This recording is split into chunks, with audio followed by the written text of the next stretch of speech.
Hi guys, मेरा नाम जगदीश है। आप देख रहे हैं दी कोडिंग बॉक्स। आज की क्लास में हम एक्सेल में पावर क्वेरी के जो एआई फीचर्स होते हैं उनको डिटेल में डिस्कस करेंगे।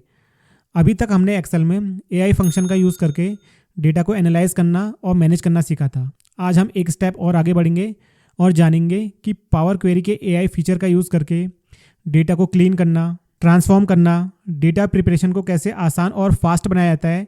ये सारी चीज़ें हम आज की क्लास में डिटेल में डिस्कस करेंगे। इस क्लास में हम रियल वर्ल्ड डेटा के साथ प्रैक्टिकल एग्जांपल करेंगे और देखेंगे कि एआई की हेल्प से किस तरह से हम मैसिव डेटा को क्लीन करते हैं और डेटा को आसानी से एनालाइज करते हैं। तो बिना किसी डिले के क्लास को स्टार्ट करते हैं।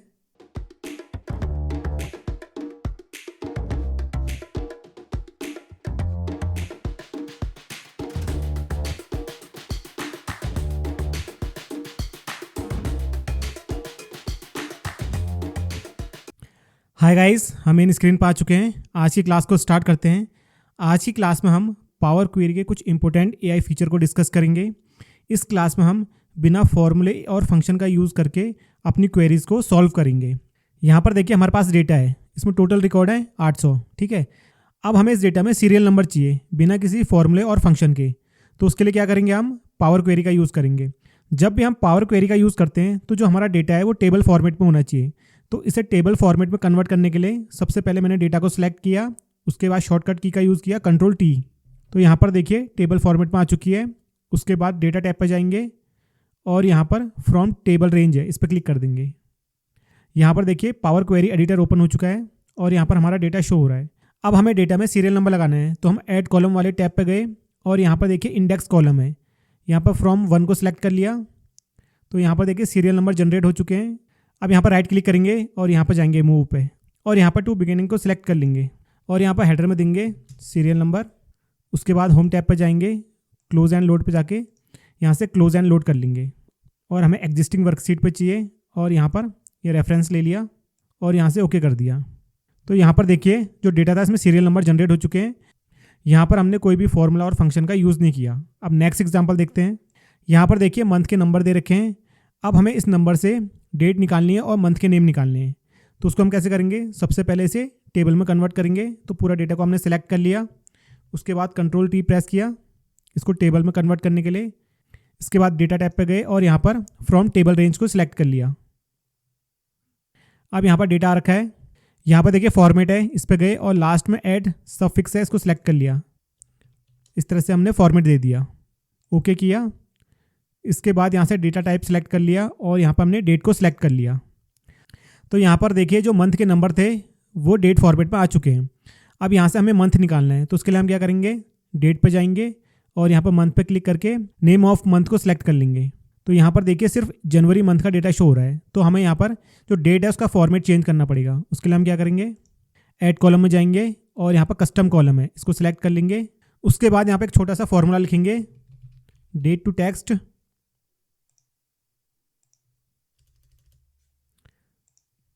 ब्रैकेट को ओपन करेंगे और यहाँ पर कॉलम का नेम दे देंगे। उसके बाद कॉमा, उसके बाद फॉर्मेट दे देंगे जो फॉर्मेट हमें चाहिए। हमें YY फॉर्मेट चाहिए था, हमने ये ले लिया और मेन ब्रैकेट को बंद कर दिया और यहाँ से ओके कर दिया।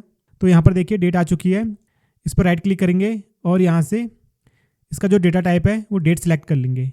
उसके बाद डेट पे गए, यहाँ पर मंथ्स पे गए और यहाँ पर नेम ऑफ मंथ पे क्लिक कर दिया। तो यहाँ पर देखिए मंथ के भी नेम आ चुके हैं। उसके बाद इस कस्टम कॉलम को हटा देंगे, यहाँ से रिमूव कर देंगे।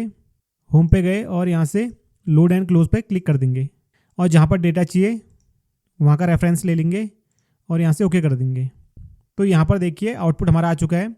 हमारे पास मंथ के नंबर थे, उससे हमने डेट निकाली और मंथ के नेम निकाल दिए। अब नेक्स्ट एग्जाम्पल को देखते हैं। यहाँ पर देखिए मंथ के नेम दे रखे हैं।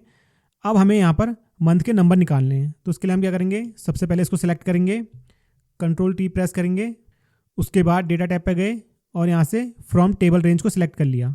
अब यहाँ पर मंथ के नेम दे रखे हैं, इससे हमें मंथ के नंबर निकालने हैं। तो उसके लिए हम क्या करेंगे, यहाँ पर देखिए फॉर्मेट है, इस पर क्लिक किया। यहाँ पर ऐड प्रीफिक्स है, इस पर क्लिक किया और यहाँ पर 1 दे दिया, ओके किया। उसके बाद यहाँ से डेटा टाइप सेलेक्ट कर लिया और यहाँ से डेट को सिलेक्ट कर लिया हमने। उसके बाद डेट पर गए, मंथ पर गए और यहाँ से मंथ को सिलेक्ट कर लिया। तो यहाँ पर देखिए जो मंथ के नंबर हैं वो शो होने लग गए। इसके बाद होम टैब पर गए, क्लोज एंड लोड पर गए और यहाँ से क्लोज एंड लोड टू पे क्लिक कर दिया और यहाँ से इसका रेफरेंस ले लिया और यहाँ पर ओके कर दिया। अब यहाँ पर अगर हम मंथ को ऐड करते हैं तो यहाँ भी ऑटोमेटिकली अपडेट हो जाएगा। जैसे यहाँ पर देखिए मैंने इसको सिलेक्ट किया और यहाँ पर पेस्ट कर दिया। उसके बाद मैं यहाँ पर गया और यहाँ पर रिफ्रेश किया तो यहाँ पर देखिए जो डेटा है वो अपडेट हो चुका है। उसके बाद नेक्स्ट एग्जांपल को देखते हैं। यहाँ पर देखिए फर्स्ट नेम दे रखा है और लास्ट नेम दे रखा है। बिना फॉर्मूले और फंक्शन के हमें इसको कंबाइन करना है या मर्ज करना है। तो वो कैसे करेंगे, इस पूरे डेटा को सिलेक्ट करेंगे, कंट्रोल टी से टेबल फॉर्मेट पे कन्वर्ट कर देंगे। उसके बाद डेटा टैब पे गए और फ्रॉम टेबल रेंज पे क्लिक कर दिया।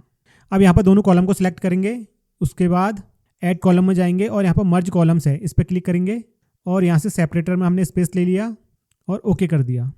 तो यहाँ पर देखिए फर्स्ट और लास्ट नेम मर्ज होके आ चुके हैं। इसके बाद इन दोनों कॉलम को यहाँ से रिमूव कर दिया।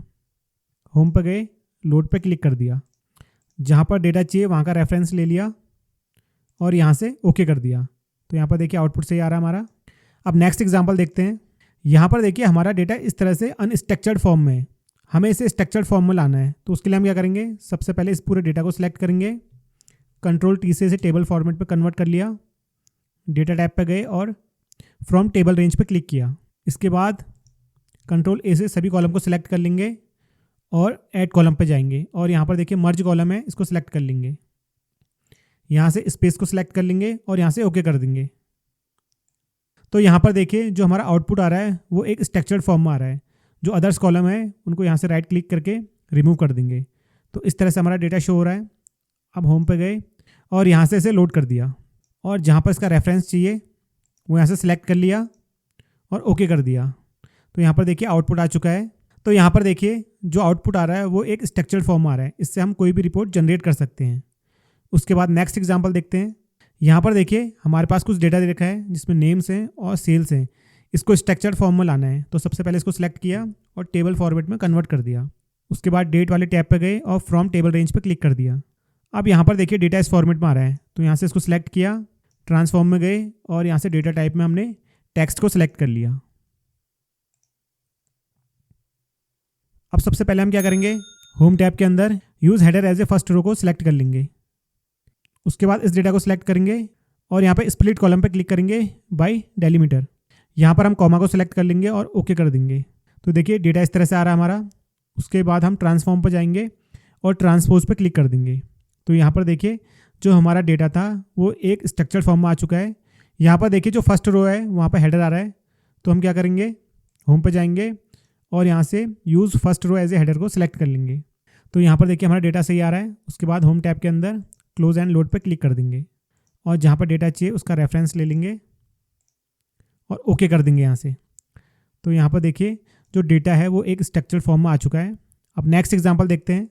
यहाँ पर देखिए हमारे पास डेटा है जिसमें ईमेल आईडी भी है, मोबाइल नंबर भी है, कुछ नंबर्स भी हैं और टेक्स्ट भी है। हमें इसमें से सिर्फ ईमेल आईडी चाहिए। तो उसको कैसे करेंगे, सबसे पहले इस पूरे डेटा को सिलेक्ट करके कंट्रोल टी से इसको टेबल फॉर्मेट में कन्वर्ट कर देंगे। उसके बाद डेटा टैब पे गए और यहाँ पर फ्रॉम टेबल रेंज पे क्लिक कर दिया। अब यहाँ से हमें सिर्फ क्या चाहिए, ईमेल आईडी चाहिए। तो यहाँ पर क्लिक किया और यहाँ पर @ लिख दिया, ओके किया। उसके बाद क्लोज एंड लोड पे क्लिक करके जहाँ पर भी डेटा चाहिए उसका रेफरेंस ले लिया और यहाँ से ओके कर दिया। तो यहाँ पर देखिए जितनी भी ईमेल आईडी थी सभी आ चुकी हैं। तो हमने बिना फॉर्मूला और फंक्शन यूज़ किए सिर्फ पावर क्वेरी की हेल्प से यहाँ से ईमेल आईडी को एक्सट्रैक्ट कर लिया। अब नेक्स्ट एग्जांपल देखते हैं। यहाँ पर देखिए हमारे पास डेटा दे रखा है जहाँ पर कुछ नेम है, उसके बाद ब्रैकेट के अंदर नंबर दे रखे हैं। अभी तक हम इस तरह के डेटा का आउटपुट फॉर्मूला यूज़ करके निकाल रहे थे। आज हम बिना फॉर्मूला यूज़ किए हुए इस तरह के आउटपुट को शो कराएंगे। तो उसके लिए सबसे पहले इस पूरे डेटा को सिलेक्ट करेंगे, कंट्रोल टी प्रेस करेंगे। उसके बाद डेटा टैब पे गए और फ्रॉम टेबल रेंज पे क्लिक किया। अब यहाँ पर देखिए इस तरह का डेटा है। अब ट्रांसफॉर्म टैब पे गए और यहाँ पे एक्सट्रैक्ट है, इस पर क्लिक किया। यहाँ पर देखिए टेक्स्ट आफ्टर डेलीमीटर है, इस पर क्लिक किया और यहाँ पर ब्रैकेट दे दिया, ओके किया। उसके बाद फिर से यहाँ पे गए और टेक्स्ट बिफोर डेलीमीटर को सिलेक्ट किया और यहाँ पर जो क्लोज वाली ब्रैकेट है उसको दे दिया, ओके किया। होम टैब पर गए, क्लोज एंड लोड पे क्लिक कर दिया और यहाँ से यहाँ का रेफरेंस ले लिया, ओके किया। तो यहाँ पर देखिए बिना फॉर्मूला और फंक्शन यूज़ करके हमने यहाँ पर आउटपुट निकाल लिया। इसी तरह से आप जो नेम है उसको भी निकाल सकते हैं। अब नेक्स्ट एग्जांपल देखते हैं। यहाँ पर देखिए हमारे पास डेटा है जहाँ पर स्टार्टिंग में कुछ नंबर दे रखे हैं, उसके बाद टेक्स्ट दे रखा है। अब हमें नंबर और टेक्स्ट को अलग करना है। अगर हम फॉर्मूला या फंक्शन की बात करें तो वहाँ पर हमें इस तरह के डेटा को एक्सट्रैक्ट करने में काफ़ी प्रॉब्लम होती है। वहीं हम पावर क्वेरी का यूज़ करके इस तरह के डेटा को कुछ ही सेकंड में एक्सट्रैक्ट कर लेंगे। सबसे पहले इस डेटा को सिलेक्ट किया, कंट्रोल-T प्रेस किया, डेटा टैब पे गए, फ्रॉम टेबल रेंज पर क्लिक किया। यहाँ पर देखिए स्प्लिट कॉलम है और यहाँ पर नॉन डिजिट पर क्लिक कर दिया। तो यहाँ पर देखिए जो नंबर और टेक्स्ट हैं वो एक्सट्रैक्ट हो चुके हैं। तो यहाँ पर देखिए हमारा आउटपुट आ चुका है। उसके बाद यहाँ पर लोड एंड क्लोज पर क्लिक करेंगे और जहाँ पर डेटा चाहिए वहाँ पर कर्सर रखेंगे और यहाँ से ओके कर देंगे। तो देखिए बिना फॉर्मूला और फंक्शन यूज़ किए हमारा यहाँ पर आउटपुट आ चुका है। अब नेक्स्ट एग्जांपल देखते हैं। यहाँ पर देखिए हमारे पास फर्स्ट नेम दे रखा है, मिडिल नेम दे रखा है और लास्ट नेम दे रखा है। अब हमें इन्हें क्या करना है, मर्ज करना है। तो उसके लिए हम सबसे पहले इस पूरे डेटा को सिलेक्ट कर लेंगे, कंट्रोल-T प्रेस करेंगे, डेटा टैब पे गए और यहाँ पर फ्रॉम टेबल रेंज पे क्लिक कर लेंगे। अब यहाँ से तीनों कॉलम को सिलेक्ट कर लेंगे। उसके बाद ऐड कॉलम पर जाएंगे और यहाँ से मर्ज कॉलम को सिलेक्ट कर लेंगे। सेपरेटर में हमने यहाँ पर स्पेस ले लिया और ओके कर दिया। तो यहाँ पर देखिए आउटपुट आ चुका है और जो अदर्स कॉलम है यहाँ से उनको रिमूव कर देंगे। होम पे जाएंगे, क्लोज एंड लोड पर क्लिक किया, जहाँ पर डेटा चाहिए वहाँ का रेफरेंस ले लिया और ओके कर दिया। तो यहाँ पर देखिए आउटपुट आ चुका है हमारा। यहाँ पर देखिए एक्सेल में हमारे पास डेटा दे रखा है जहाँ पर टेक्स्ट वैल्यू है, फिर बीच में नंबर है, फिर टेक्स्ट वैल्यू है, फिर नंबर है। इस तरह के डेटा को सॉल्व करने में एक्सेल में बहुत सारी प्रॉब्लम्स आती हैं। तो वहीं हम पावर क्वेरी का यूज़ करके कुछ ही सेकंड में इस तरह के डेटा का भी हम आउटपुट निकाल सकते हैं। सबसे पहले इस पूरे डेटा को सिलेक्ट कर लेंगे और टेबल में कन्वर्ट कर लेंगे। उसके बाद डेटा पे गए और फ्रॉम टेबल रेंज को सिलेक्ट कर लिया। अब यहाँ पर इस तरह के डेटा को सॉल्व करने के लिए हम ऐड कॉलम पर जाएंगे और यहाँ पर कस्टम कॉलम को सिलेक्ट करेंगे और यहाँ पर एक छोटा सा फॉर्मूला लिखेंगे, टेक्स्ट डॉट सेलेक्ट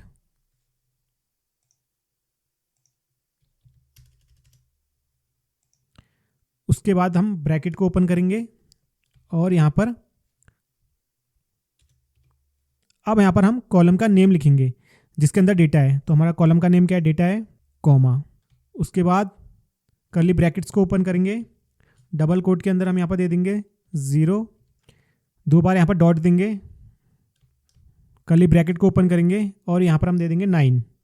लास्ट में हम कर्ली ब्रैकेट को बंद करेंगे और मेन ब्रैकेट को बंद कर लेंगे और यहाँ से ओके कर देंगे। तो यहाँ पर देखिए जो नंबर थे वो यहाँ पर शो होने लग गए।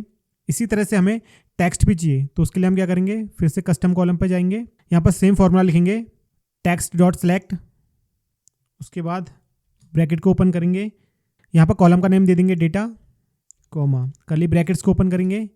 अब यहाँ पर हम देंगे ए, उसके बाद 2 बार डॉट देंगे, फिर से कर्ली ब्रैकेट्स को ओपन करेंगे और यहाँ पर जेड दे देंगे, कर्ली ब्रैकेट्स को बंद करेंगे, मेन ब्रैकेट्स को बंद कर देंगे, ओके प्रेस किया। तो यहाँ पर देखिए इस तरह के जो मिक्स्ड डेटा था उससे हमने नंबर और टेक्स्ट को अलग कर लिया। अगर हमें एक्सेल में इस तरह का डेटा निकालना होता है तो वहाँ पर हमें काफ़ी कॉम्प्लेक्स फार्मूला फंक्शन का यूज़ करना पड़ता और टाइम भी काफ़ी कंज्यूम होता। होम पे गए और यहाँ पर लोड पे क्लिक कर दिया और यहाँ से इसको सिलेक्ट करके जहाँ पर डेटा चाहिए उसका रेफरेंस ले लिया और ओके कर दिया।